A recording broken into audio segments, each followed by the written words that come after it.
it's Sako To Me, also known as Cass Foyt, and I am here today with the moon, as of course I'm pointing to the right side of the screen.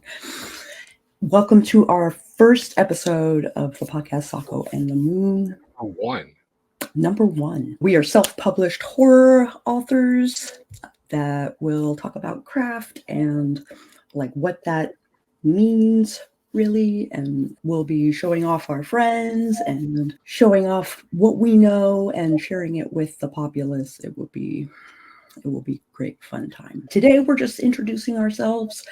I am 3 books in to being self-published. I write urban fantasy with horror overtones, and I'm working on a sequel to one of those books, a serial series, and a sapphic romance with vampires and stuff like that. I've got a lot of irons in the fire, as it were. No deadline as to when those things come out, but once I get like a schedule like set up, I'm going to be kind to myself this year, schedule wise. I think I'm gonna like make a really loose schedule with like movable deadlines and stuff like that. That's the best way to do it. Yeah. That's the best way to do it for yourself. So, because I'm deadline driven, but like I gotta be really loose with my deadlines, I think, this year. How do you manage your deadlines? Or do you do deadlines, Moon? I've learned to give myself deadlines. I've had to, because I too have a whole lot on my plate. There's a lot of things on the table in front of me. To introduce myself, I am Dwan L. Hearn, more affectionately known as The Moon. I am a podcaster, I am a self-published horror writer, and I'm a filmmaker, screenwriter. All the crazy things I have on my plate. As far as deadlines are concerned, the only way I got my current script done was by giving myself a deadline. I was like, no, by end of January, it's got to be done. There's really no reason why it had to be done by end of January, other than if I didn't put a time on it, I would just dismiss it as finish it whenever, which means I would finish it whenever, and that basically means never, the deadline. I feel like sometimes we got to hold ourselves accountable, and we can only do that through like setting sometimes, and maybe we can do this in the future, we can hold each other accountable for like some of the deadlines that we impose on ourselves. All day. It's one of the things about being self-published is that there's no one above you. Right. There's no one telling you, hey, Mr. Hearn, I need, the printer is here, they need to do this, or hey, we need to get this out for the marketing plan. You are wearing all of those hats. I'm wearing this particular hat. We're the only ones wearing the hats. We have to be the ones to hold ourselves accountable. We have to be the ones to remind ourselves, hey, if you want to get this done, you gotta go get it done. Yeah, for sure. So you talked about projects that you've got like in the works. What are you working on? Okay, so the second book that I released is called Flambeau. It's an urban fantasy with horror overtones and mystery overtones and all the supernatural stuff. And it was so successful that we decided to write the editor recommended that we write a sequel. And then so we took like 2 years break from the book after its release. My co-writer went through some medical ass hattery. Once she, got her wits about her and got back into the battle, we decided that we were going to go ahead and write that sequel. She is like fleshing out scenes, and I am like solidifying the outline and creating new characters and kind of setting the foundation for for like filling out the scenes and also editing her content as she goes, which is super fun. I love reading her writing, and our styles are so similar That's that got and it's really fun because she, like I said, I bring the horror and she brings the mystery, and we just kind of like marry the two in this universe, and I love it. I love it.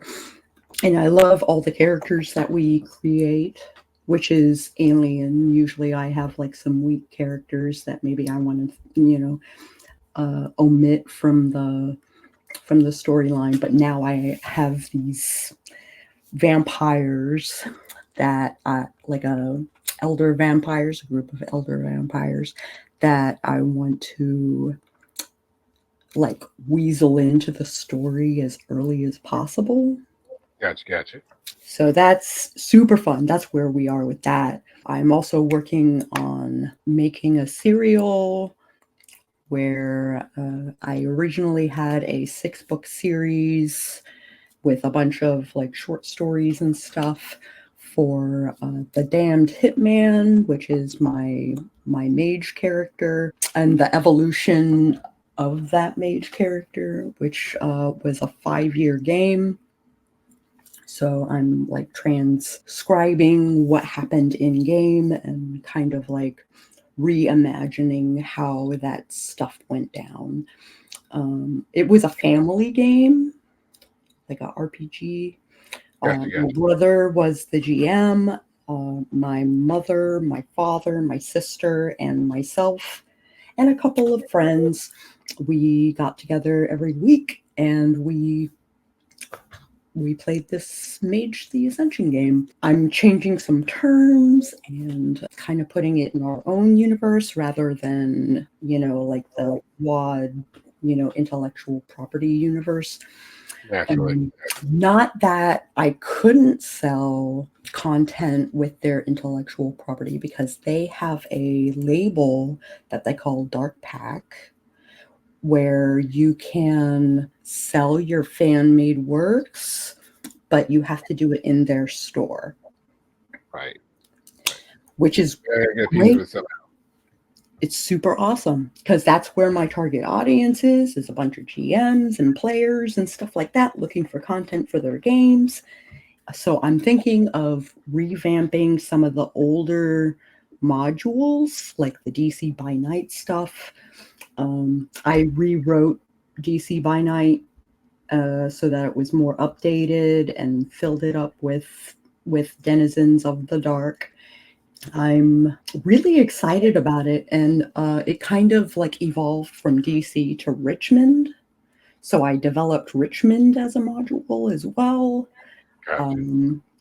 which was super fun because the lore that already exists in Richmond is it's so good. Super spooky, super like turn of the century or earlier sort of spooky, which is my element. I love it. I got a question for you. One of the things that you were describing your writing as fantasy with horror overtones.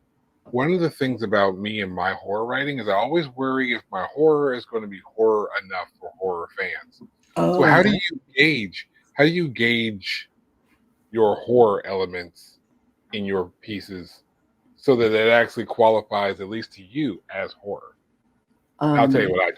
A lot of my horror overtones happen in the prose, and then like the subject matter, like the main plots are going to be horror, are going to be like really, jarring and kind of a slap in the face.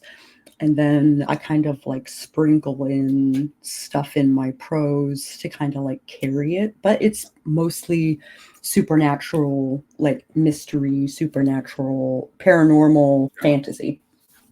Horror to me always starts when someone makes a mistake. Absolutely. You ever think about like when you look at horror films specifically, it's always everything carries on normal until that one character says that one thing to the wrong person, or They go left and they really should have gone right. It's always based on a mistake. So I love setting up the mistake. Oh, Where that's the super mistake fun. so the mistake is easy to do, and then the consequences just roll in after that. Roll in after that. And I have to agree. At first, it's usually something that happens to the character, and then in Act Two, it's how they react that Mhm. to the consequences and stuff like that. But the inciting incident is a mistake. It is something Always that goes wrong with the actions that they are that with their daily life. There's some kind of mistake that happens in their daily life that they can't turn back from. and sometimes the mistake isn't even like full on wrong. It's just something Absolutely. that they did that's like, oh well, this didn't work out the way I thought it would. Hmm. And Hmm. it's really important, especially when you're doing something like film and you're writing a screenplay, that you have to make sure that you're setting up the normal world and then creating that one little element, and then they have to interact with the element somehow naturally. And then it's something as simple as you're staying at the cabin in the woods, and for whatever reason you went in the basement to get toilet paper, and Or flip the you read the switch book out for loud. the fuse. Yeah. Or like the movie Barbarian, for example. Everything's kind of cool. Have you seen Barbarian? No. You should. Oh. Excellent movie. It was done amazing. I have some character issues, but it's really minor. It doesn't really take away from the movie all too much. It kind of does for me. But Oh, got you. the horror element begins something super simple. She just needed toilet paper. She's at an Airbnb. She needed toilet paper. There wasn't any upstairs, so she checked downstairs in the basement, which kind of makes sense, is where you would store things. Sure. She goes downstairs, she starts exploring, and she finds a hidden door. A hidden what now? A hidden door. Oh. So then I'm looking at the movie like, now you know good and well you should not go through that hidden door. You did not pay for That's that like hidden door. finding a bottle full of like nails and stuff like hidden in the walls of Yeah, the you just don't mess of with it. the There's just house. something Don't open that bottle. just don't do it. Find a Don't weird statue in the woods, leave it be. Walk away. Don't touch the mm-hmm, weird statue. This is a mm-hmm, random mm-hmm. drink on Break the that shit up. Mm. if I didn't buy the drink, I'm not going to drink the drink. It's not my drink to drink. I know better. But she did. She went through the open door, and that's when it all went wrong. And the movie starts from like the horror parts of the movie start from there. It's beautiful how, like you said, fantasies with horror overtones. When you look at most horror movies, they're not naturally horror movies. They're Right. romance movies that become horror movies. They're action movies that become horror movies. You know, Thrillers. My first book was very much so like a cyberpunk thriller that had like horror elements to it for sure. Um, and I really enjoyed writing the mistakes, writing how she handles those mistakes was like the best. That like role playing with yourself. Like it was so my first book, Hope's Chest, was a prelude for a virtual adept in the World of Darkness, which is why that first book is released on Storyteller's Vault, the uh, World of Darkness and Onyx Publishing's fan label. And despite the fact that fiction is very rare, like a novel, as opposed to a module with ideas, it's very rare to find those. But the stuff that is up there, it has to be approved and stuff like that, right? naturally. So the stuff that's up there is really good. And I'm glad that they thought that my stuff was good enough to be in the store. Because like the other books that are there are like weird romances that I'm kind of here for. Between like antediluvians and mages and stuff like that. Like I'm kind of here for it. But like I despite the fact that you have to like make an account to shop there, I still call that project successful because I easily made the money that I spent. I mean, that's all you gotta do. Just make your money back. That's my bar. Can I This is cover not a my rich man's costs? game. Self-publishing is not a rich man's game. It is not. You got to spend money to make money. Absolutely. I put out my very first book just in December. My first. Congratulations. That was it. Just in December. And honestly, to tell you the truth, I wasn't even planning on doing it. I had the stories kind of sitting in my back pocket, but there was one that I wrote that I wanted to submit for competition. So I'm like, you know what? It's got to be published to do so. So let me just go ahead and publish that along with all these other ones I had on standby. And I put it out there. And I've actually got some pretty good feedback on it. So I'm actually rather proud of that. Nice. Pretty proud of it. Yeah, what's your bar? What's your bar? Is it the feedback that you're looking for, or is it truthfully, it's the accomplishment. I know that's kind of like weird.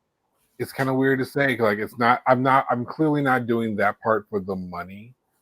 Though I do like the money. I'm mad at it. Yay money. Yeah. But it's for the accomplishment, you know. I'm so new. I'm so officially new in this writing game that like I'm taking it for the first time. I'm taking it seriously. You know. Oh, very cool. So you're not a baby writer, but you're just like jaunting into the self-published arena. I'm not a baby writer. I've been writing since I was a baby. I've been writing forever, but I haven't taken it seriously until like 2018. I was going through like some really. It was a period of time in my life where I was just dealing with some depression, and writing was always my happy space. Yeah. It was always my happy space. So I picked up a notebook, picked up a pen, and I created a short story series, which surprisingly is not horror at all. It's just kind of, it's more comedy than anything else. Cool. So I based the character very loosely on myself. The main character has essentially my personality, and it's basically a semi-normal guy who's existing in a world of just weirdness. I mean, his mom named him after a TV character because she was obsessed over the TV character and not knowing who his father was. She just kind of created this idea in her head that the guys on TV that she had crushes on was the father of her kid. So she named him. So she named him after that. His boss is super zany, and he goes into like a crazy episode in the very first series, the first episode of the series. There's 8 stories. He goes through a crazy episode. Zany characters who get into like weird arguments at weird times. Crazy stuff. And that sounds fun. I'm always here for the funny things in life that aren't supposed to be funny, but end up being funny. And so such is life. I think it takes a dark sense of humor to really appreciate that kind of odd Thomas sort of setup. That was the series that I wrote that speaking of Odd Thomas, that was Odd Thomas is written in a very similar style as Such is Life. I'd never read King Coots before that, but I had a friend say, "Hey, I've read some of your stuff, and your style is very similar to this book. You should read it and see how you feel about it." And I really enjoyed Odd Thomas. And again, it's always just like a regular dude with a weird quirk. And in my case, it's Zach, and his town is his weird quirk. I try to incorporate that universe into my short stories that were horror. So there's a couple of crossover mentions. If you read the book and read the short stories, there are a couple of crossovers, but not many. Oh, that's super fun. I try to have everything exist in a mutual universe so I can have things eating off of each other. Ah, that's great. Are any of your things connected? Besides your yes, as a matter of fact, my serial. So it is the Life and Times of Lorenzo Matteo Giovanni, Bonnie Giovanni. He is a cameo in my first novel. So there's crossover there. I love the universe that I've created within the World of Darkness. I make all my characters basically know each other to some degree. For instance, Panda, the main character in Hope's Chest, she becomes like a fangirl for Enzo. That was super fun to write. I love the crossover. Putting characters into like the immediate environment of another character is like one of my favorite things to do. I have a really interesting question. It's one of my favorite questions to ask writers, fellow writers. What's your naming process? Your character naming process? Usually, I come up with what sounds good in my head, and then I'll look up what that means, and if there is a meaning. Like, for instance, Panda is short for Pandora. Pandora Tran. She's a Vietnamese American.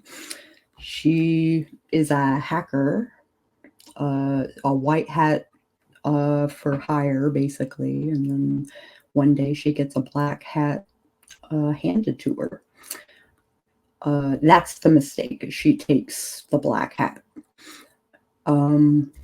She basically snuffs out a terrorist group who have been hanging out on this hidden forum, and the terrorist group turns out to be a cabal of mages that use technology in their magic. Just like Doc Brown stealing the plutonium from the Libyans. Right, exactly. So I feel like the overlapping the universes is almost essential for me to really like look at it in the kind of light that I can continue to develop. Does that make sense? I think so. Okay. My process is so much simpler because I'm a part of a lot of forums and such for writers. They're always asking, what's a good name for a guy who does this or someone who does that? I'm like, whatever name you give them. Yeah. Like for me, it's one of the things I try to tell people. I'm like, you don't have to have your name match the profession of your character. Absolutely. Like Dewan Hearn is not the name that screams writer. It's just my name, and I'm a writer, and it just works together. You just gotta think more naturally. For me, I'll look around the room, and I'll create a name based on whatever is around the room. Oh, sure. I needed a town name for my story, such as Life. I was watching wrestling, and Kofi Kingston was on TV, and the name of the town is Kingston. That's simple. Cool. I needed someone's last name. I looked over here, and the stereo system is by Fisher. Someone's last name is Fisher. Now done. That's just, it's as simple as that. It's just like your environment will give you everything you need if you know how to utilize it. You know what's funny is so in December I went to my 10-year-old niece's recital, right? She did like a Christmas show, and we got programs for all the kids that are in the program, and the names of this generation's kids are amazing. They Yo, are awesome. So, like, my some kids of are in them are school, so I see hundreds it. and thousands of years old kind of names, and then like the kind of names that are like, they were rare uh 10 years ago, right? So I'm really excited. I still have the program just in case I need a new character. Um, I tell every writer, I'm like, go to the store and buy a baby book. Buy a baby Baby book. book, or there is a baby name site that you can pull names from any culture Yes. and and pick like male or female or androgynous. It's free too. I Um, feel like that's a subject we should really cover in depth at one point. The importance of androgyny oh in, yeah, in storytelling.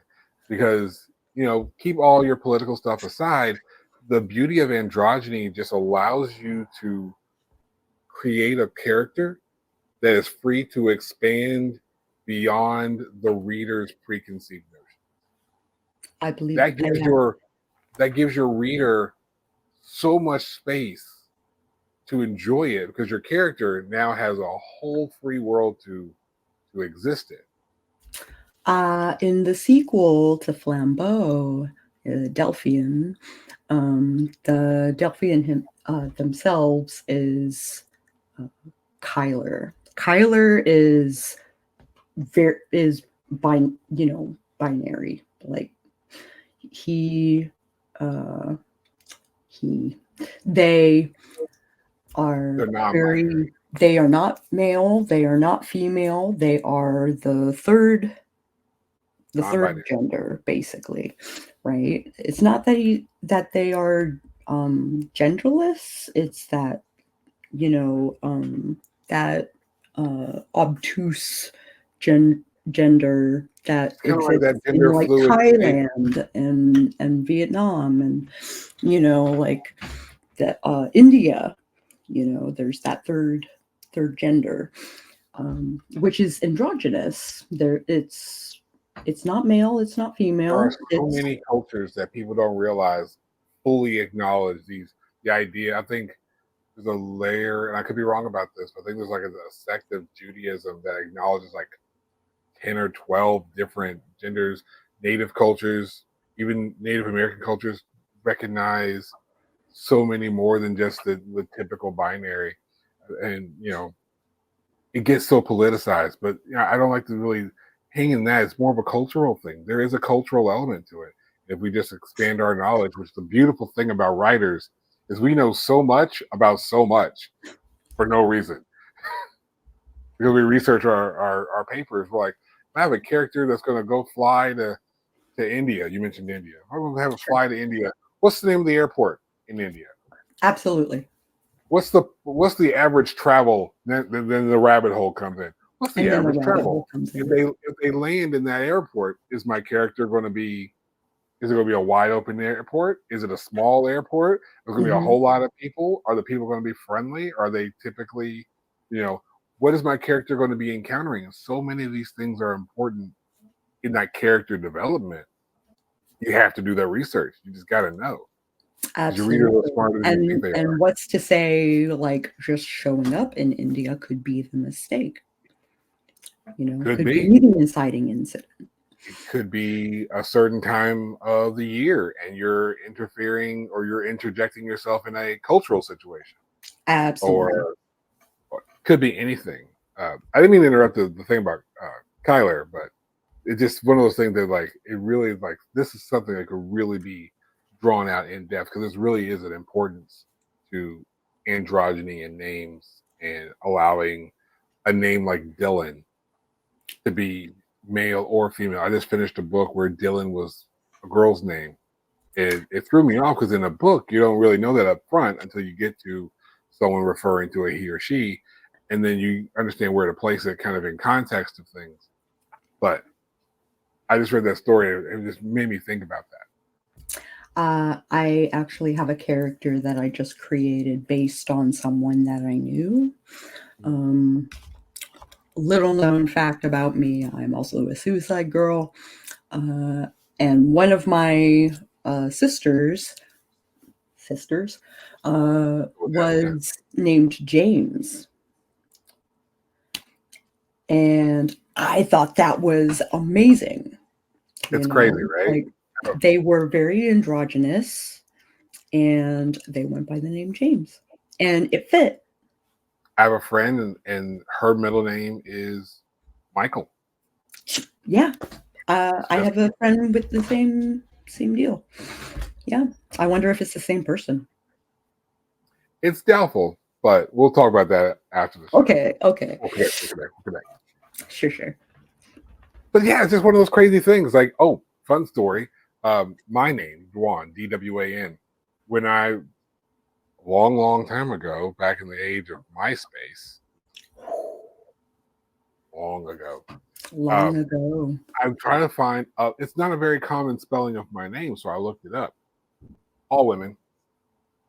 Oh. Shocked the hell out of me. All women. No kidding. Yeah. So I was like, did my mom give me a girl's name, or did I just, like, no, it's just, apparently it's just this Dwan, because I've met several Dwans. Went to school with Dwans, and there's some other Joans. I've worked with a Joan, and there's other, like, Tawan. There's other guys with these types of names, but my name's not spelled traditionally. So it's just something about in that spelling. I'm just like, oh. Yeah, my sister has very French, very female spelling of Courtenay. So I know lots of Courtneys who are large black men. But my baby sister has a very feminine spelling. I've never met a guy named Courtney. I've known guys named Ashley. Oh, Ashley. Mm-hmm. Shannon. Shannon's another. Carol was another. Carol. That's when you get like the weird pronunciation thing. Like you can have a Carol and a Carl, and they could almost be spelled alike, but it's kind of like Aaron. Like Aaron, sure. Like Aaron has these different spellings, but then you can spell I think Elvis, his middle name was like Aron, and I knew a girl who had that name. Oh, cool. So it's weird, and like Edgar Allan Poe, Allen is spelled differently than traditional.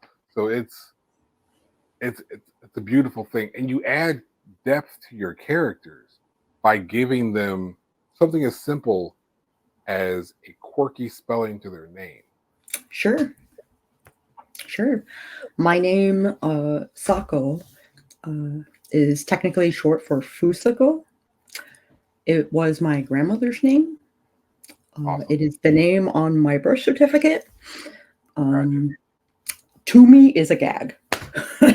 That's a pen name. My name's not Moon, so yeah, I go. I yeah. So it is my personality, but it's not my name. It's my personality. Absolutely. Here's a fun one. My kid has a friend in her class named Deborah. Nice. So I was like, okay, cool. So I'm like, all right, cool. How does Deborah spell their name? And she spelled it. I'm like, that's Deborah. It's Deborah, but she put the emphasis on the wrong syllable. Yeah. So I'm just like, that's Deborah.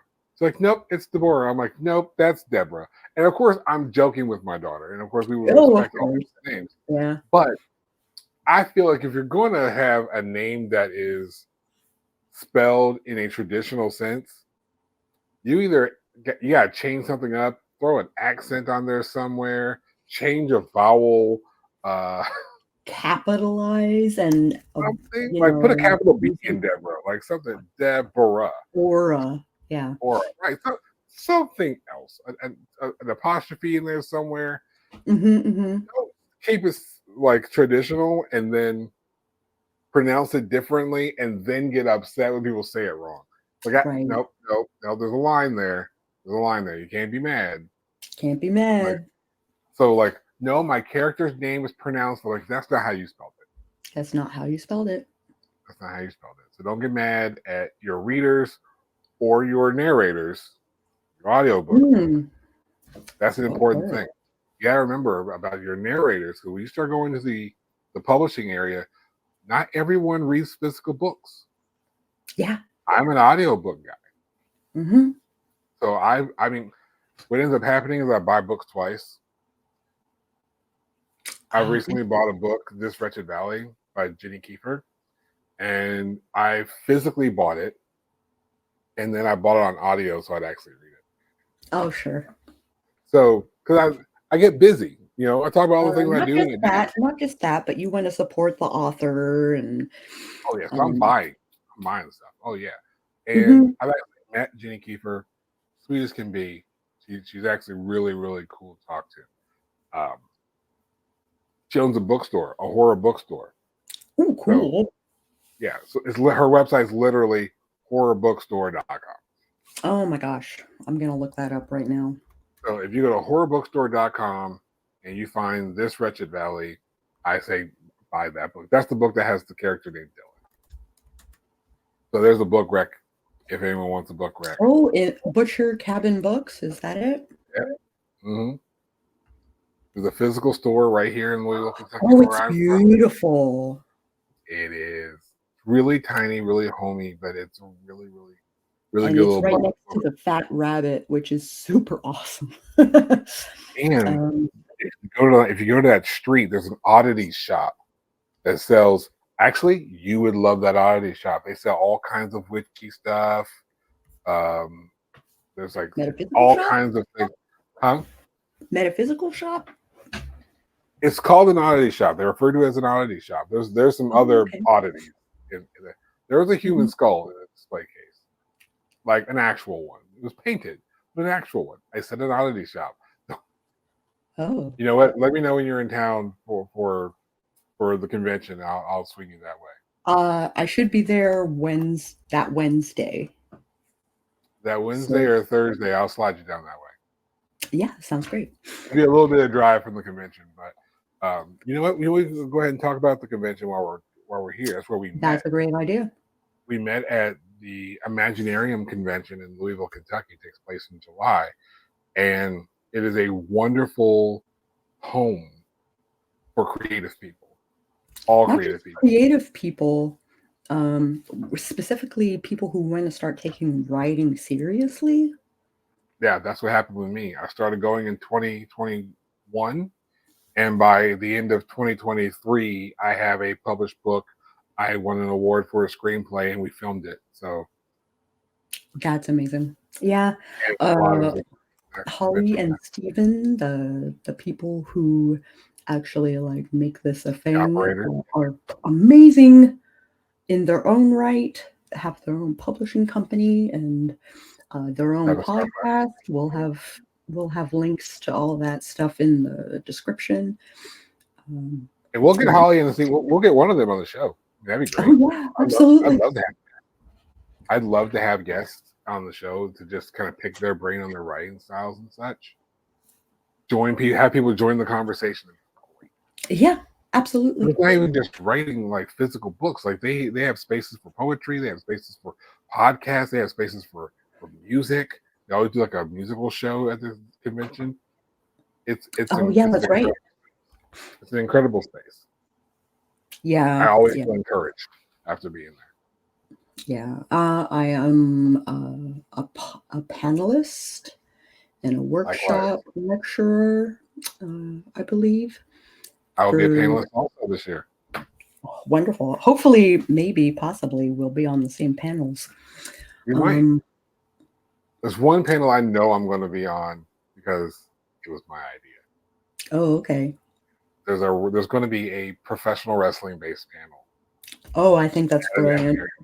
I always tell people storytelling in wrestling. That's a concept. Storytelling in wrestling.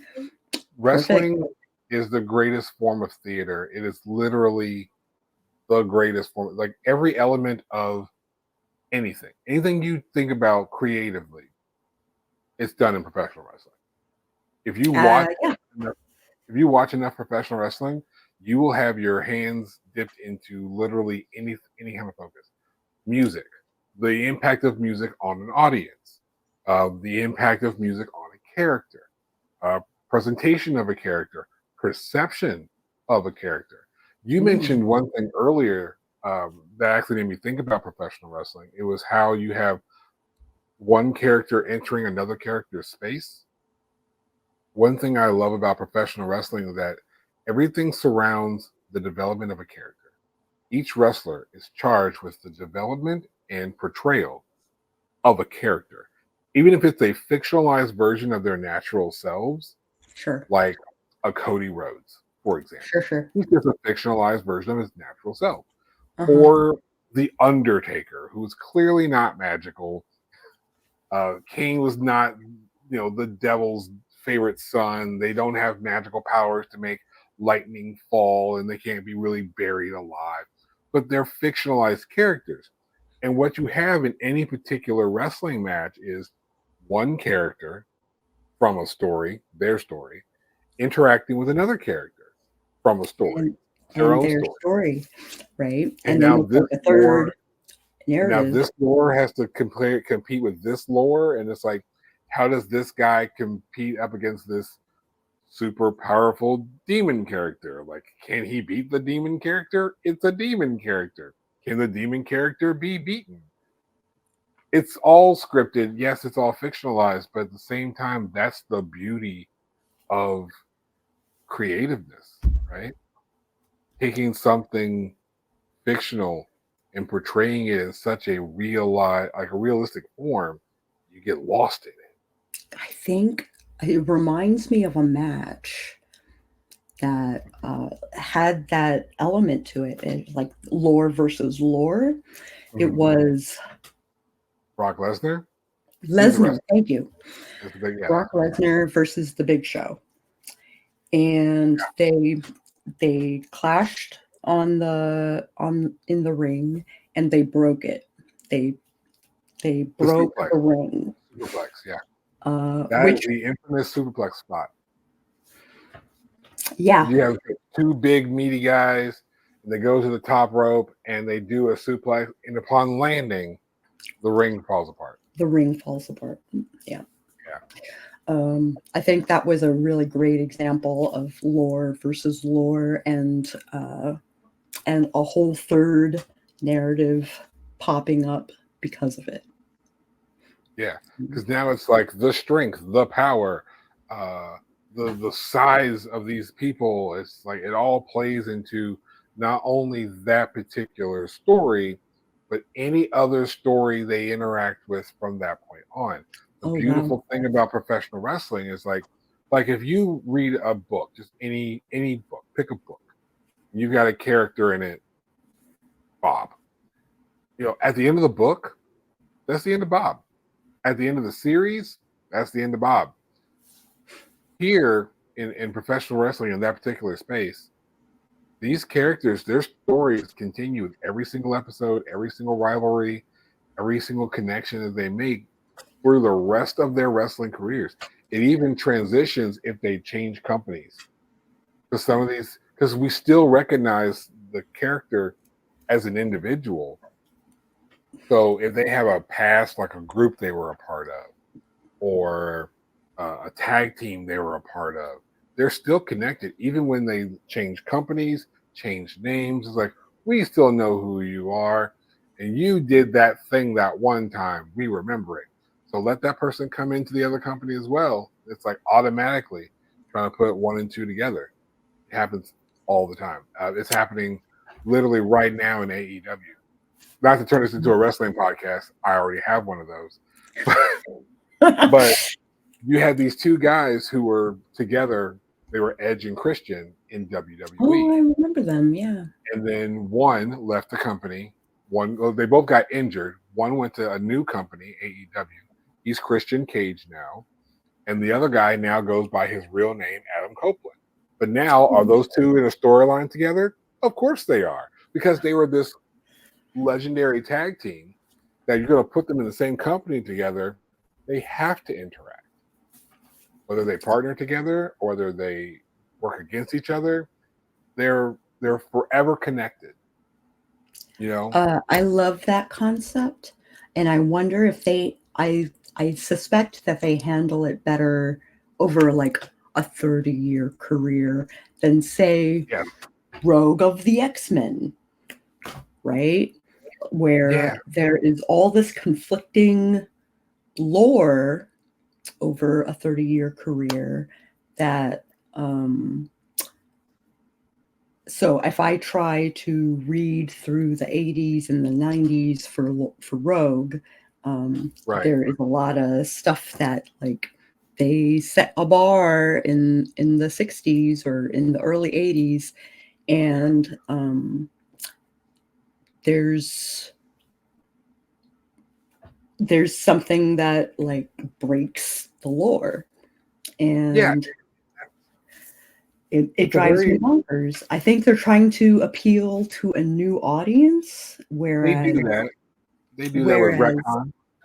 retconning, yeah, uh, instead of like, and maybe comics could learn from storytelling in wrestling a little bit, in that the viewer, the reader, is going to grow with the content.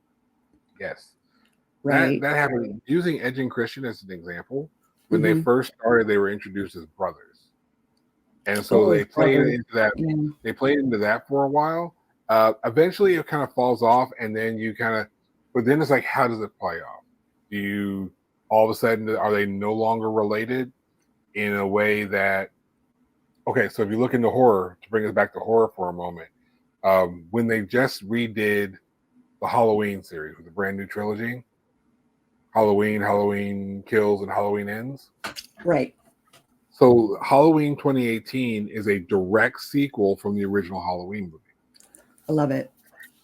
So you have the original Halloween movie from the 1970s, I want to say 76, 78. Sure. And then directly into the storyline is Halloween 2018, which takes place like 30, 40 years later. Blade Runner did the same thing. Yeah. Right. So if you take the original storyline, Laurie Strode becomes the sibling of Michael Myers in like the second or fourth movie, Oh. but not in the first. It was Mm-hmm. never established as relatives in the original Halloween movie. Mm-hmm. So go to the new storyline to 2018, Halloween 2018. They retconned it to where they're not related. Michael Myers and Laurie Strode are not brother and sister. It's actually referenced at one point. They're like, weren't they related? And it's like, no, that's just a rumor that some people had. And that's where you get something as simple as that, storytelling, done. For that storytelling element, you don't want that lore to exist anymore, write it off.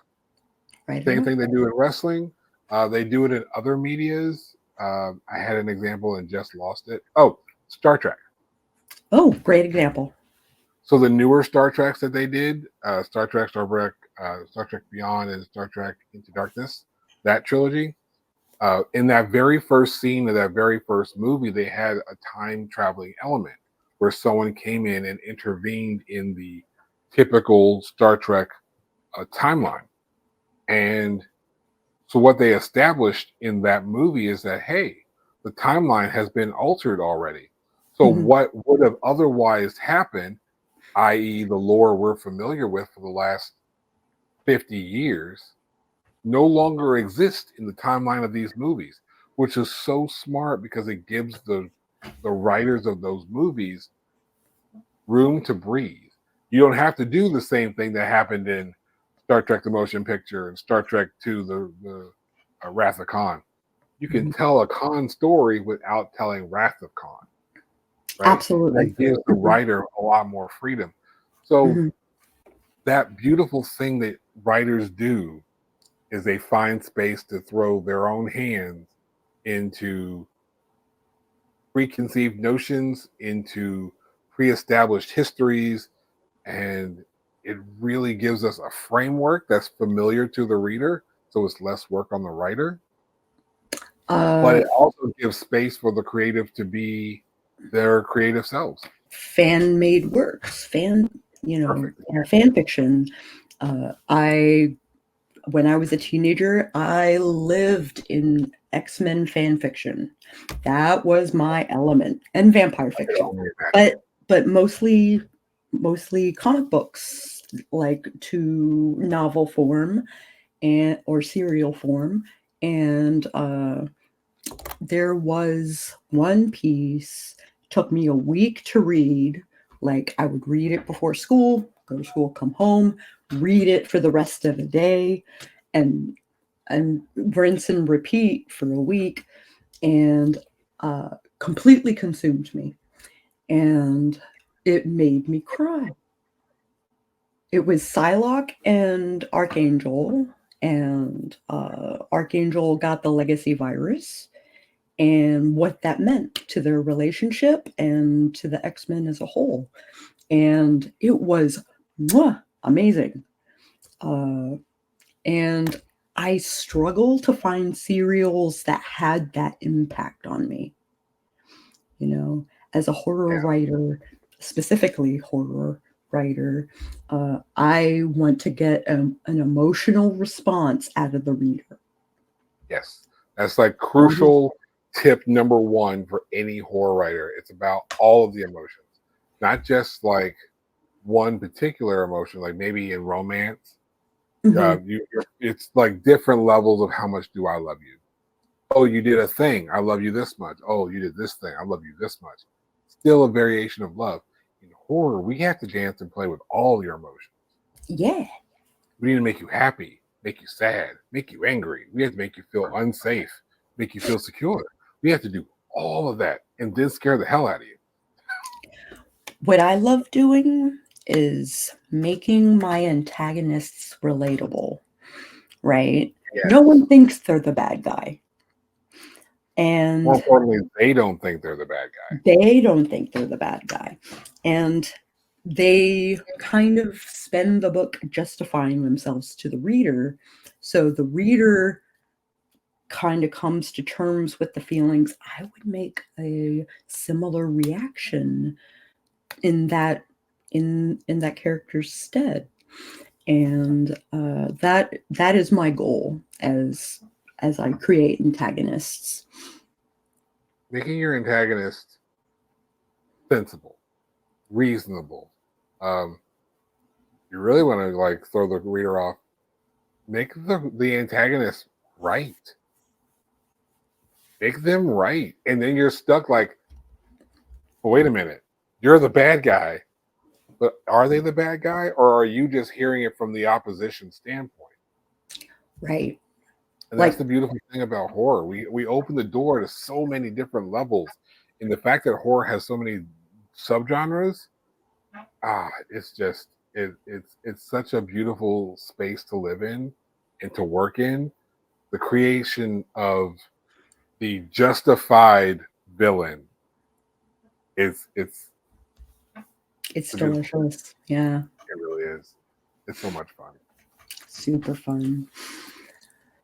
Had a super fun time introducing myself and talking storytelling, talking about Imaginarium just a little bit.